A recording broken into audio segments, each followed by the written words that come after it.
Let's wrap it up with Rock Island. They are currently winless, and they're taking on powerhouse Quincy.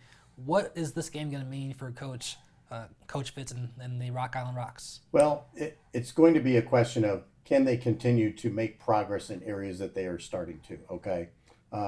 Rock Island was able to do a lot of things offensively against Geneseo that they hadn't done the first 2 weeks against a couple of perennial playoff teams. They actually had literally a 21 play drive that unfortunately ended up with no points, but they were able to have 3 good sustained drives.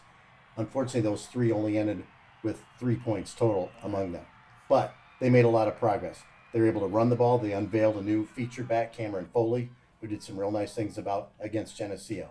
The passing game got going a little bit. Their biggest play, a pass play, was from their biggest offensive weapon, wide receiver Evan Ellis, who is really just an all-world player, and teams know that, and he's always getting double covered. So this is a guy who's got to fight through double coverage all the time. Well, they threw him the lateral. He threw a long touchdown pass to Tamar Hudson. That gave him their biggest play of the game. So can they continue to progress offensively? Obviously, Quincy figures to have a better defense than Geneseo, but just the same, can they continue to progress? Defensively is the real trouble spot for the Rocks so far through 3 games. Geneseo is a team that not only doesn't pass the ball well, they really don't pass the ball at all. Correct. They don't really try. And yet Rocky was not able to slow down their running game at all.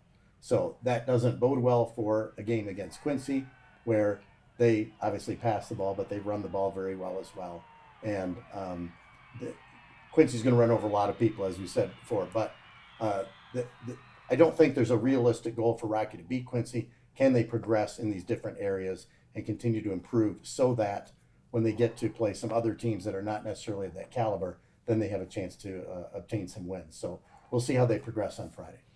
Yeah, a tough draw for Rock Island. I just hope that their confidence isn't shaken too much that this game could possibly affect them moving forward in the rest of the season. Yeah, because when you're 0-4 is 0-4, you can talk about the competition they played. Right. 2 perennial playoff teams, now a third Yeah. in Quincy, and in between there a Geneseo team that doesn't always make the playoffs but often does. So it's been a very tough schedule. Strength of schedule, Rocky is number 1 in the Western Big Six at this point, without a question of a doubt.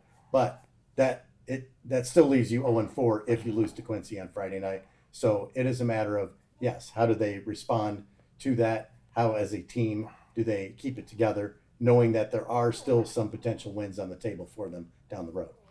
All right. Thank you, Ken Jacoby, Joe Winkle of QC Sportsnet. Week 4 of the football season is here. Have a great night.